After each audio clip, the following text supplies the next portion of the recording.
Okay, so welcome back. In this video, I wanted to present a work that I made a couple of months ago related to the temperature estimation in permanent magnet synchronous motors. Um, and the whole idea is I wanted to show you some data-driven techniques that we have used in the past in order to try to estimate the temperature in the windings and also in the magnet of a permanent magnet synchronous machine. Well, first, I wanted to explain a little bit about why we want to estimate the temperature inside these type of motors. So these permanent magnet synchronous motors are widely used in industry because of their higher power and torque density. They are used, for example, in electric powertrains, wind power generation, and robotics. But the problem of this type of machines is that they are susceptible to faults. For example, the machines can be exhibit electrical, mechanical, or magnetic faults. And this type of faults can be caused by the stress induced into the machine during its prolonged use and also due to the changes that we can have in the power and source parameters, no? And also we can induce an increase in the temperature of the motor because of its overloading. That basically means that we are demanding too much torque to the machine during a prolonged period of time. And well, in the particular case of magnetic and electric faults, the heat generation inside the motor can increase the temperature. And this has two main effects. First, we can have the demagnetization of the permanent magnets, and also we can have the melting in isolation in the windings.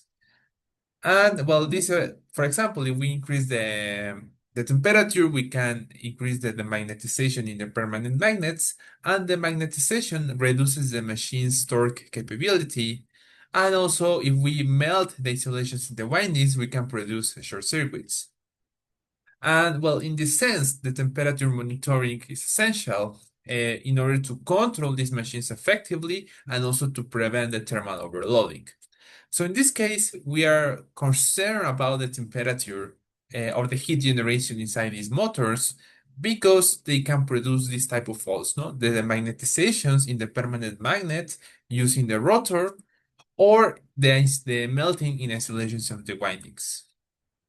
So in this regard, there is a lot of literature that has tried to propose methods that can help us to estimate the temperature inside these type of motors. For example, you can use sensors, but the problem of using sensors is that they require structural modifications inside the motor, and also the use of certain sensors can involve certain costs that may not be affordable.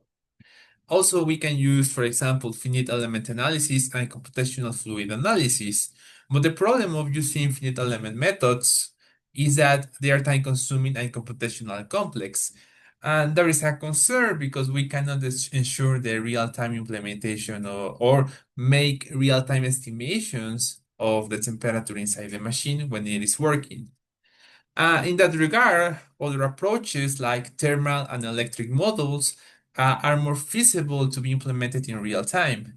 But the problem is that they are challenging to be estimated because we need to estimate either the electrical parameters of the electric motors, for example, a flux observer, or in the case of thermal models like Lume parameter thermal networks, we need to estimate thermal capacitances, thermal resistance, that can be complicated to estimate using data. So in that regard, we have other ways in which we can try to generate these models that allow us to estimate in real time the temperature inside permanent magnet synchronous motors. We can divide these data-driven methods into two main approaches. We have the static and dynamic methods. Static methods basically refers to using classical regression techniques, using machine learning, for example, support vector regression, the nearest neighbor used for regression tasks, and also regression trees. And dynamic methods refers to the use of these deep learning approaches that considering the temporal behavior of the data. Okay, for example, we can use recurrent neural networks or temporal convolutional neural networks. But what are the drawbacks of data-driven methods? First is that there is a lack of interpretability, in the sense that there are no physical principles that we are considering that describe the behavior of the model that we are proposing. Okay, in general, the structure of the model can be free. For example, in neural networks, we can test or experiment with many type of architectures, like the number of weights and the number of layers. But the structure or the physical meaning of those weights or those layers is a little bit obscure, in the sense that there is no theory that supports what is the physical meaning of those coefficients or those weights or those parameters that the neural network has. Also, we have machine learning. One of the problems of using machine learning is that you need large sample sizes and large training times. So that means that you need a relatively high sample of the data of the systems that you want to model in order to feed these models. And having a very high sample size also is related to requiring a lot of computations, and also depending on the complexity of the model, maybe you need to train the model um, a little bit more of time. No, you need more time to train all of the coefficients that your model requires. No, for example, if you have a neural network that requires more than 1 billion parameters, you will need to train all those coefficients, and to do that, you need specialized hardware like GPUs, or maybe you need to train your model a longer time. And also another thing to consider is that gathering sufficient quality data will be time consuming and unrealistic. So that is another thing to consider when using these data-driven approaches. So in this regard, what we propose is to use two approaches that can help us to consider a little bit of the physics of the system that we want to model. And for that purpose, we were using a technique that is called the Hammerstein model. Hammerstein models are basically dividing the systems into blocks, in which we have a linear time invariant block that, for example, can be a Loom parameter thermal network that describes the dynamics of the thermal dynamics of the motor. But also we can compensate for some of the residuals of this thermal network by using this input nonlinearity block or output nonlinearity block, depending on which of these inputs or output nonlinearities that can be, for example, a neural network. We can have different models. For example, if we use the input and the output nonlinearity, we have a Hammerstein winner model. If we only use the linear time invariant block and the output nonlinearity, we have the winner model. And for the case of this presentation, we focus on the use of this input nonlinearity plus linear time invariant block that describes what we call the Hammerstein model.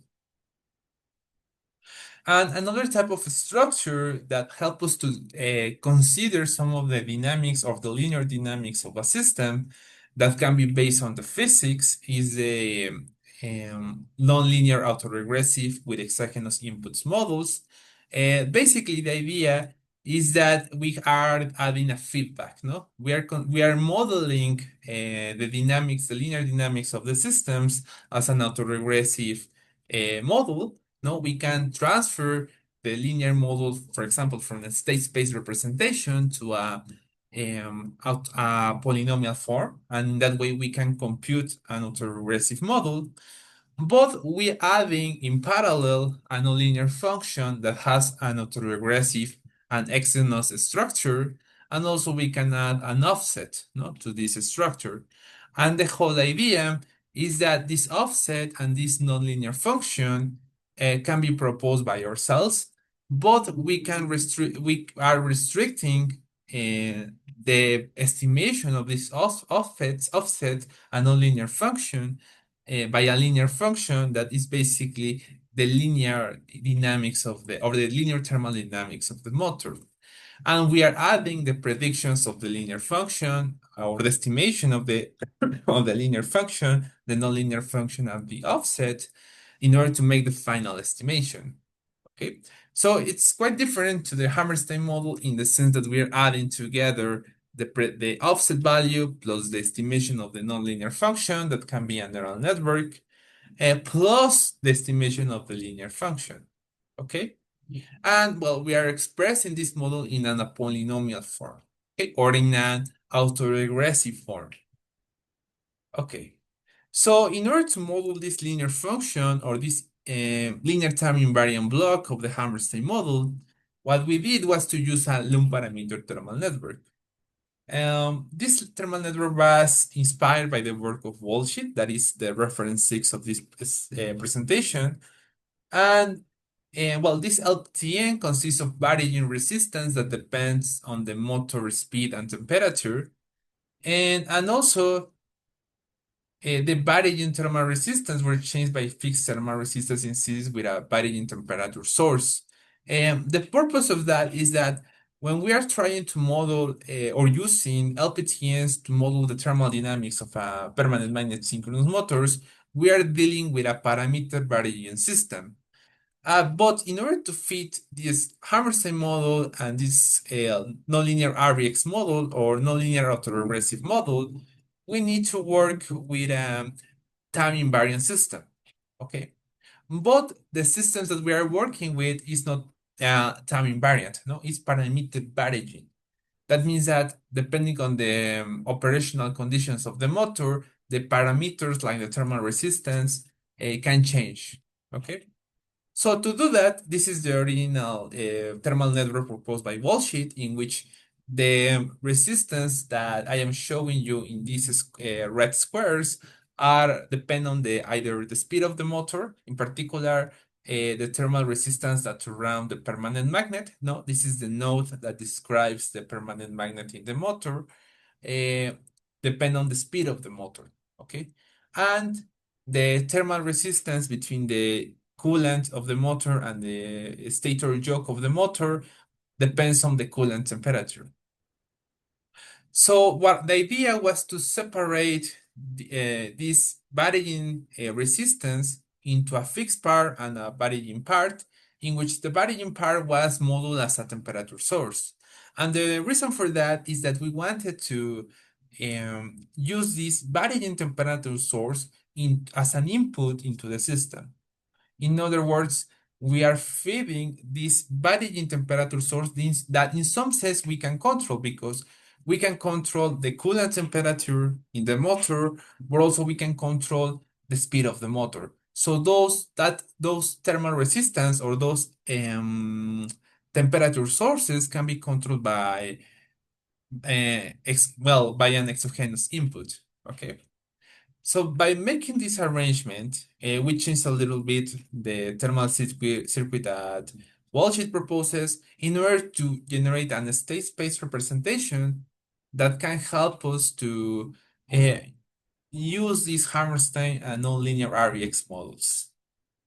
So we can generate this state space representation. In fact, here we are showing you the A, B, and CD matrices of this state space representation, in which these resistance that are denoted by the letter G or A basically represents the fixed resistance of the thermal circuit that we showed previously. And also here we are considering in the matrix B the inputs that are basically the power losses in each of the main components inside the machine, plus the addition of these temperature sources. No? These temperature sources, theta CB, theta AB, theta A2, and theta A3, basically represents temperature inputs that we, to some extent, we can control, no? Or that they are external to the behavior of the machine. So these are the inputs that we will be working on. And also, since we are working with fixed resistance in the A matrix and in the B matrix, we can say that this representation this representation of the state space form of the thermal network can be considered linear time invariant because the varying components are considering in particular in these temperature inputs. So, well, we can get the value of these temperature inputs. For example, here you can have the definition of A2 and A3, okay, in which the varying resistance that are denoted by this square, by these red squares, depend either in the speed of the motor or in the temperature in the coolant, okay, depending on the case. All of them, except for the resistance between the coolant and the stator jug, depend on the speed. The resistance between the coolant and the stator jug depends on the coolant temperature. Okay, and well, these are the expressions that we use in order to compute those temperature inputs. And also notice that here we are adding the coolant temperature plus theta coolant jug um, as a one input. This also helps us to reduce a little bit the complexity of the model. And we do a similar thing with the with the temperature between the ambient temperature and the temperature source between the magnet and the ambient temperature. And well, in order to validate these models, the LPTN, the Hammerstein model, and the nonlinear REX model, we use a threefold cross-validation approach. Basically, we use two of the samples that we have for training the model, and we left one for validating the model, and we interchange these validation and training faults, and then we average the results.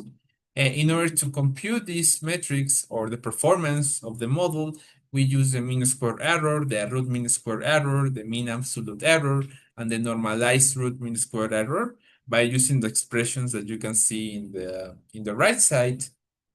And well, the data set that we used was from a 12 kilowatts radial flux permanent magnet synchronous motor.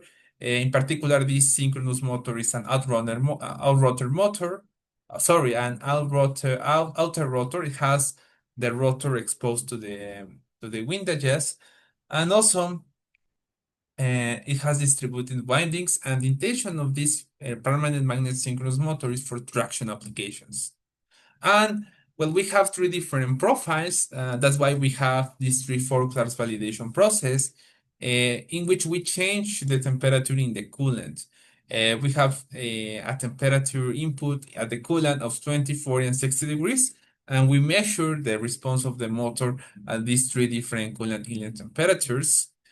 And well, in order to generate a thermal response in the machine, we apply the following profile, in which we first apply a preheating period that is related to these coolant inlet temperatures. Then we apply the Federal Test Procedure 75. Afterwards, we apply another preheating period. And again, we apply the WLTC number 3. That is another driving cycle that we have. And well, all of these experiments were, well, you can see in this figure, the setup, no, in which we apply these profiles. Here, in fact, we were using here a back-to-back configuration in which the shaft of each of the motors, well, we have two motors, no, of the same type that are coupled together in the shaft. So one of the motors is working as a load motor, and the other motor is working as the test motor in which we are measuring the thermal response. So the load motor is basically to simulate a load that is applied to the shaft of the motor. In order to measure the temperature in the rotor, we use an optical pyrometer.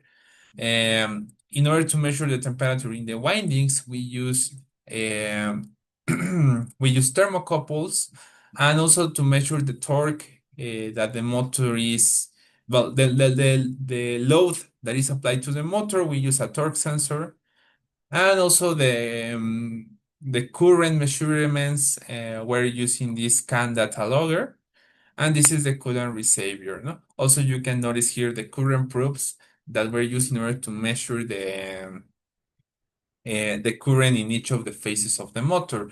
This is important because the power losses that you saw in the in the thermal circuit that I described previously depends on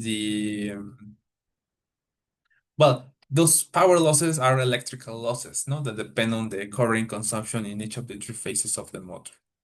Another point of view of this electric motor is can be seen in the cross section of the motor in this section. And here you can see that, well, again, we have here the coolant inlet and the coolant outlet. Here in this part is where we are applying the coolant into the motor. We have these thermistors placed in the end windings of the motor. We have here the optical pyrometer that is measuring the temperature in the rotor and so on. No? Well, this is the a cross-sectional view of the motor. I am showing this because we don't have a picture of internal structure of the machine, but it's only to provide to you an overview of the structure of the machine. No, how the experimental test sub was configured. Okay.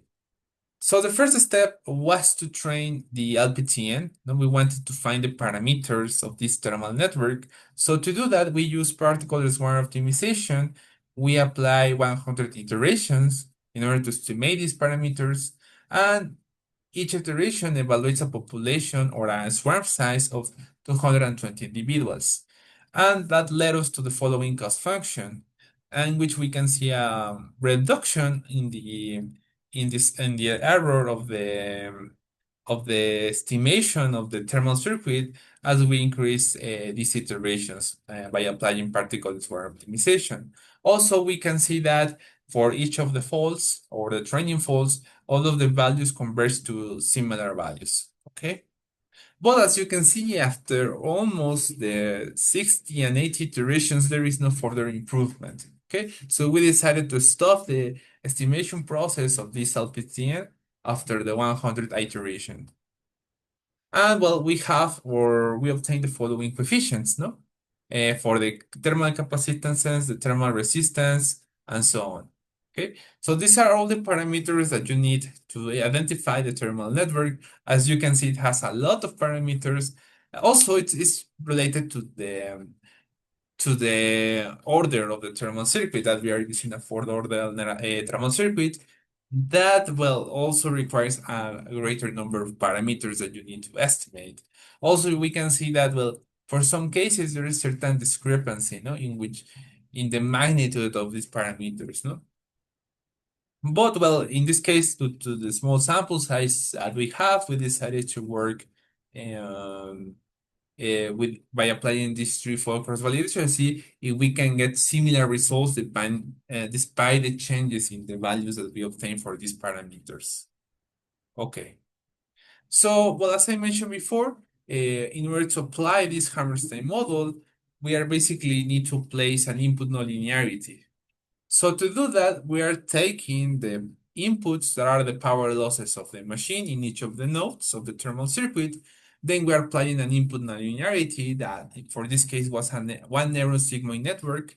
And then after processing the information through this one neuron sigmoid network, we apply this into the four order LPTN, no? And we obtain the temperature in the winding and the temperature at the magnet, no? So this is the structure, no? As you can see, some of these inputs, in particular the temperature inputs, are fed directly into the thermal circuit.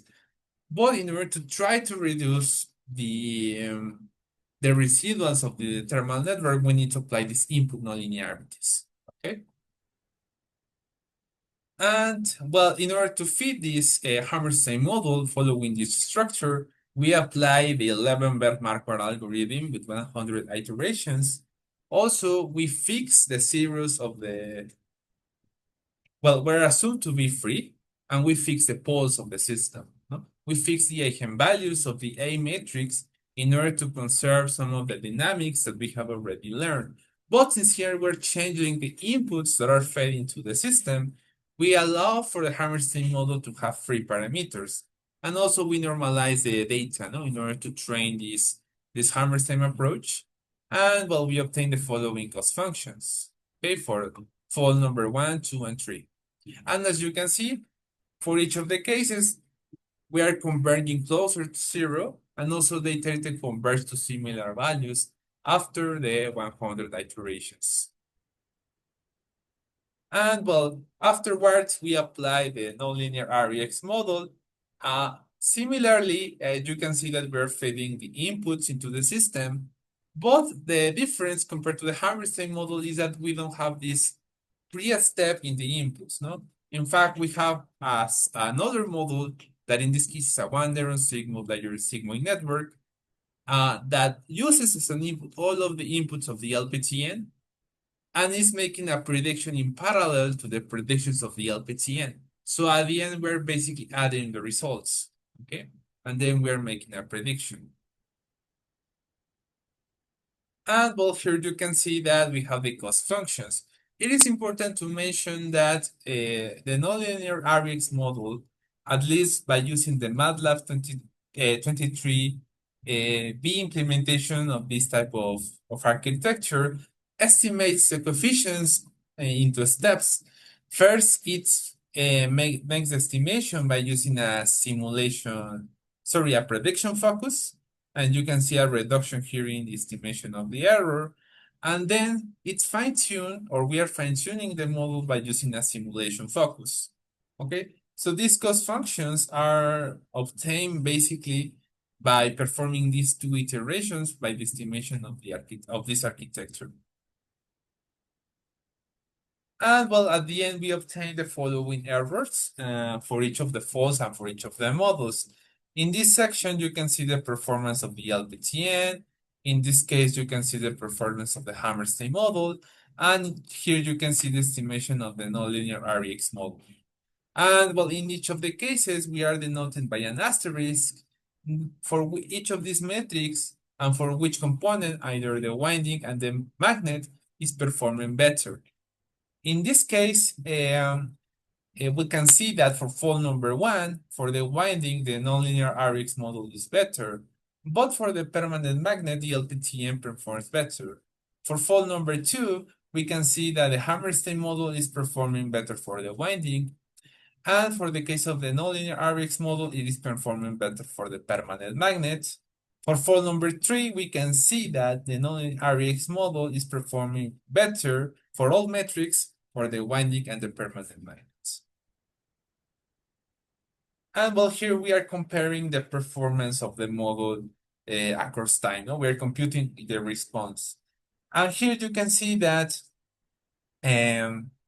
that for the case of the Hammerstein model and the nonlinear RX model, we are getting a lower error for both the preheating period and also the driving cycle periods compared to only using the LPTN. No, there is an improvement, no, or a significant improvement compared to using the LPTN, at least for the temperature estimation in the winding.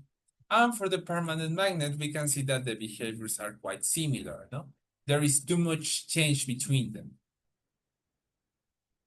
And well, here you can see the average performance that we obtain by using these methods. On average, we can see that the Hammerstein model performs better for the winding. And in the case of the nonlinear RX model, we can see that it is performing better for the permanent magnets.